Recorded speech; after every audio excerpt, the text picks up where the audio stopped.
दिल्ली के मुख्यमंत्री अरविंद केजरीवाल के लिए आखिर क्यों है भारी आज की रात? आखिर क्यों अरविंद केजरीवाल के लिए ये रात मुश्किल है?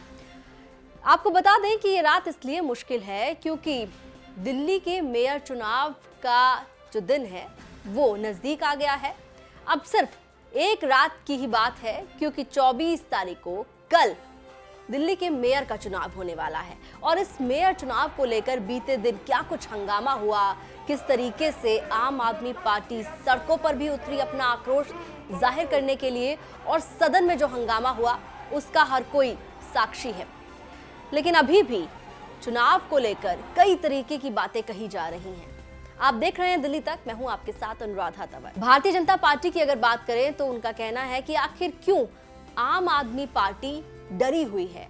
दूसरी तरफ अगर बात करें भारतीय जनता पार्टी के ही कार्यकारी अध्यक्ष वीरेंद्र सचदेवा का, तो उनका कहना है कि अगर मेयर चुनाव में लोगों ने अपनी अंतरात्मा की आवाज सुनकर वोटिंग की तो मेयर भारतीय जनता पार्टी का ही बनेगा।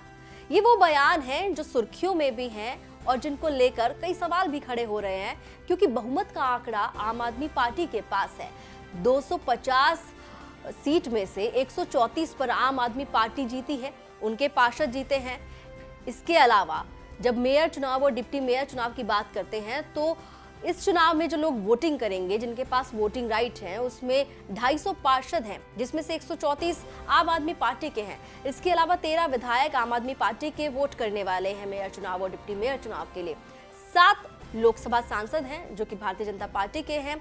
इसके अलावा 3 राज्यसभा सांसद हैं जो कि आम आदमी पार्टी के हैं, वो भी वोट करने वाले हैं। तो 150 से ज्यादा का आंकड़ा आम आदमी पार्टी के पास है।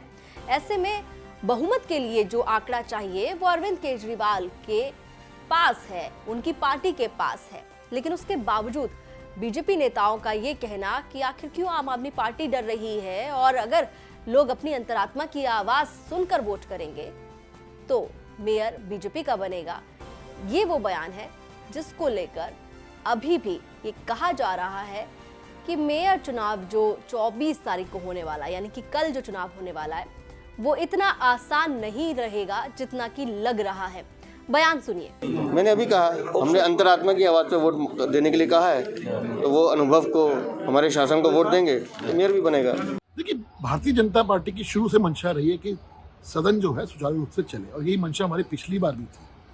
लेकिन अफसोस, जो पार्टी बहुमत का दावा करती हो सदन के अंदर, वही पार्टी बवाल पिछली बार सबने देखा, कैमरा झूठ नहीं बोलता है, किस प्रकार से आम आदमी पार्टी के विधायक और पार्षदों ने वहां मिलकर जिस प्रकार से सदन के अंदर बवाल किया, पूरी दुनिया ने देखा।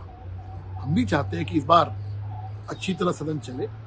जो कार्यसूची है कि पहले पार्षदों का चुनाव होना चाहिए, उसके बाद चुनाव होने के बाद मेयर, डिप्टी मेयर और स्टैंडिंग कमेटी के मेंबर को चुनाव हो, हम भी चाहते हैं। और कल सब कुछ ठीक ठाक रहा, अगर बवाल नहीं किया आम आदमी पार्टी ने, तो दिल्ली का नया mayor, deputy mayor, standing committee member कल दिल्ली को देखने को मिलेंगे। देखिए, ये तो पीठासीन अधिकारी को फैसला करना है, ये उनके प्रोग्रेटिव में। हमें को समझ में नहीं आता, अभी तक मुझे समझ में नहीं आ रहा कि बार बार इस पे बवाल क्यों हो रहा है कि पहले हमारी वोट होनी चाहिए या एल्डरमैन की वोट होनी चाहिए। पार्षद होता है, अगर पीठासीन अधिकारी पहले वोट दिलवा रहा है, 10 मिनट बाद अगर वोट किसी और की हो गई, क्या फर्क पड़ रहा है कि पहले आप पहले मैं, क्या कहानी है? ये सवाल ये नहीं होता। सवाल ये है कि जो पार्टी बहुमत का दावा कर रही है, 150 सीटों का दावा करती है, वो इतनी घबरा क्यों रही है? मुझे समझ में नहीं आ रहा है।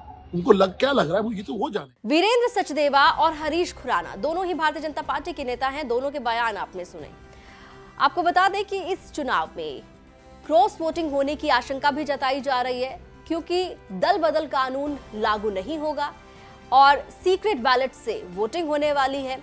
तो ये कहा जा रहा है कि आम आदमी पार्टी जो है वो अपने ही पार्षदों से थोड़ा भयभीत है क्योंकि पार्टी के अंदर गुटबाजी है। ये बयान बीजेपी की ओर से दिए गए हैं। हालांकि आम आदमी पार्टी की ओर से हमेशा से इन बयानों को, इन आरोपों को खारिज किया गया है। लेकिन अब आपको ये बता दें कि आम आदमी पार्टी की ओर से जो ताज़ा बयान सामने आया है दुर्गेश पाठक का, जिसमें उनकी तरफ से ये बताया गया है कि जो पहले आम आदमी पार्टी को जो आपत्तियां थी, खासकर जिस तरीके से 6 जनवरी को जिस दिन वोटिंग थी, उस दिन पहले मनोनीत पार्षद यानी कि एल्डरमैन की जो शपथ कराई जा रही थी, उसको लेकर जो हंगामा हुआ था खासकर आम आदमी पार्टी की ओर से, इस बार जिस तरीके से एमसीडी अधिकारियों के द्वारा जो जानकारी सामने आई है उसमें जो प्रोसीजर फॉलो करने को लेकर जो बातें बताई गई हैं उससे आम आदमी पार्टी पूरी तरीके से सहमत है और आम आदमी पार्टी की ओर से ये औपचारिक बयान दिया गया है। कल 24 जनवरी को एक बार फिर से हाउस बुलाया जाएगा एमसीडी का, जिसके अंदर mayor, deputy mayor, standing committee का चुनाव होगा और साथ ही साथ जो पार्षद चुने गए हैं उनकी शपथ ग्रहण भी होगी। इसको लेकर एमसीडी ने आज एक कार्यसूची जारी की है। ये एमसीडी के अधिकारियों ने कार्यसूची जारी की है, जो वहाँ के सचिव हैं, वहाँ के कमिश्नर हैं, जिन्हें संविधान का बहुत अच्छे से ज्ञान है, जिन्होंने सारे एक्ट पढ़े हैं, जो भारत के संविधान को जानते हैं, एमसीडी के संविधान को जानते हैं, दिल्ली के संविधान को जानते हैं, उन्होंने आज ये कार्यसूची जारी की है। सबसे पहला रिएक्शन तो ये है इस कार्यसूची पर कि आम आदमी पार्टी इस कार्यसूची से सहमत है। हम डे वन से यही कह रहे हैं कि जो संविधान कह रहा है, जो जीएनसी एक्ट कह रहा है, जो भारत का संविधान कह रहा है, उसके आधार पर आप चुनाव कराएं, हमें कोई आपत्ति नहीं है। उस चुनाव के आधार पर आप हाउस कन्वीन करें, हमें कोई आपत्ति नहीं है। आज एमसीडी ने भी माना कि आम आदमी पार्टी जो कह रही थी वो सही है और उस सारी चीज़ों को उन्होंने आज कार्यसूची के आधार पर इसको जारी किया है। हम इससे पूरी तरह से सहमत हैं। हम कल हमारे सभी काउंसलर कल जो होने वाली हमारी हाउस है उसमें जाएंगे, समय पर जाएंगे और इस कार्यसूची के आधार पर पार्टिसिपेट करेंगे और मिलकर जो दिल्ली के लोगों ने एक सपना देखा है कि दिल्ली साफ सुथरी हो, दिल्ली एक वर्ल्ड क्लास शहर बने, उस सपने को पूरा करने में लगेंगे। मेरी भारतीय जनता पार्टी से भी यही हाथ जोड़कर विनती है कि इस कार्यसूची को वो भी माने, इसकी इज्जत करें, इसकी रिस्पेक्ट करें और भारत के संविधान और जो दिल्ली का जो संविधान है, जो नगर निगम का एमसीडी का संविधान है, उसको पूरी तरह से फॉलो करें और उसमें पूरी तरह से सहयोग दें। हम पूरी दिल्ली की जनता को ये भरोसा दिलाते हैं कि कल इस कार्यसूची के आधार पर आम आदमी पार्टी पूरी तरह से साथ रहेगी।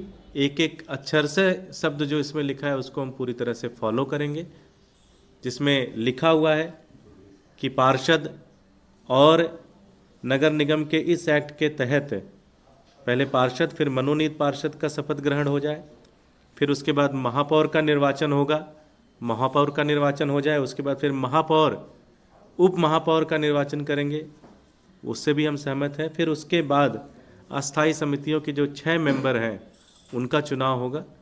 तो हम पूरी तरह से इसके साथ सहमत हैं। दिल्ली की जनता ने आम आदमी पार्टी को बहुमत दिया है, भारी बहुमत दिया है। मैं भारतीय जनता पार्टी से ये मेरी बड़ी विनम्र निवेदन है कि वो इस कार्यसूची को फॉलो करें और इस कार्यसूची के आधार पर चुनाव में कल सहयोग दें, हाउस कन्वीन होने में सहयोग दें, जिससे दिल्ली की जनता ने जो एक सपना लेकर अपने पोलिंग बूथ पर गए, उन्होंने ईवीएम का बटन दबाया, वो सपना पूरा हो सके। नगर निगम के अधिकारियों द्वारा जारी की गई कार्यसूची से आम आदमी पार्टी पूरी तरीके से सहमत है। ये बात आपने अभी सुनी। आम आदमी पार्टी के विधायक दुर्गेश पाठक ने बात कही है।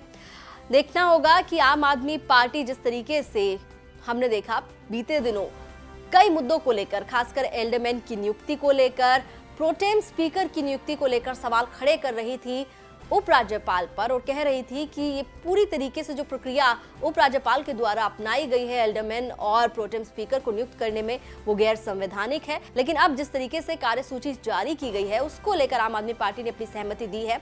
तो क्या आम आदमी पार्टी और भारतीय जनता पार्टी के बीच एक तरीके से इस चुनाव में, यानी कि मेयर चुनाव में, सदन के भीतर शांतिपूर्ण तरीके से चुनाव होता हुआ नजर आएगा या फिर कोई नया हंगामा देखने के लिए मिलेगा? जो भी अपडेट होगा वो आप दिल्ली तक पर देख पाएंगे।